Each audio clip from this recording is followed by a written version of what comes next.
Hello everyone. Communists and independence. On September 1948, on the pretext of maintaining law and order situation in South India, the Indian army intervened and took control of Hyderabad without much resistance from the Nizam. But the internal politics of Hyderabad became complicated due to the Telangana movement led by the communists. The alliance between the Congress and the communists had broken before the accession of Hyderabad into India. In December 1947, the Communist Party of India (CPI) had denounced the Indian independence as fake with the slogan "Ye Azadi Jyoti Hai" and termed the Congress government led by Nehru as the stooges of Anglo-American imperialism and the feudal forces within the country. In February-March 1948, in its second Congress in Calcutta, the CPI adopted its political thesis, which formally declared that the national government established on August 15, 1947 was indeed the major enemy of the Indian people and hence required to be changed through general revolution. To achieve this goal, the communist leaders decided to follow what popularly came to be known as the BT Rana Deve line after the name of CPA's then General Secretary. They declared the present state will be replaced by a People's Democratic Republic, a republic of workers, peasants, and oppressed middle classes. The communist insurgency spread to other parts of India, especially in West Bengal, which saw the revival of the Tebaga movement and an urban insurgency in Calcutta. Why communists were skeptical about independence? They believed that a policy of class struggle and armed insurgency against the state run by the Congress, alleged as collaborationist Borgias, was necessary to shift the attention of the masses from the politics of communal hatred that shrouded the country after partition.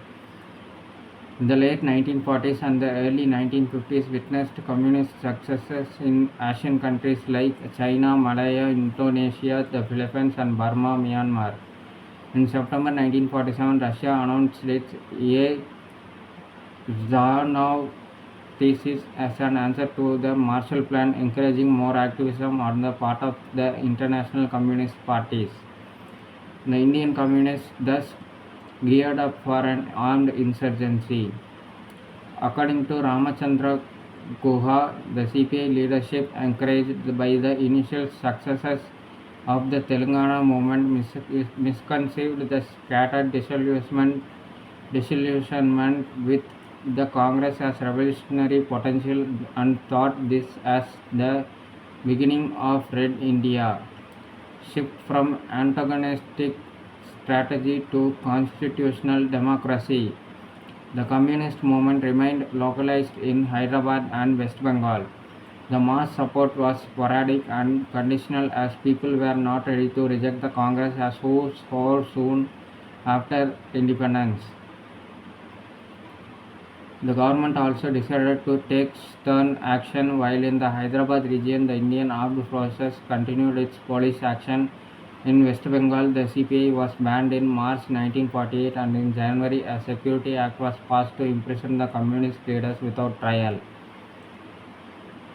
Within the communist leadership, there were divisions on the Chinese line and the Russian line, which became wider after the failure of a proposed railway strike on May 9, 1949. In September 1950, the prominent communist leaders like Ajoy Ghosh, S.A. Dange, and S.V. Gate criticized the organization for its faulty strategies and its failure to take notice of the true picture of the independent India. Consequently, in October 1951, at the Third Party Congress of the CPI held in Calcutta, a significant shift in its policy was endorsed. It decided to withdraw the Telangana movement and forge an inclusive front of the peasants, workers, and middle classes. Consequently, the ban was lifted by the government and the Indian communists participated in the general election of 1951-52, thus moving from an insurrectionist path to the path of constitutional democracy. Like, share, and subscribe to support the channel. Thank you. Bye.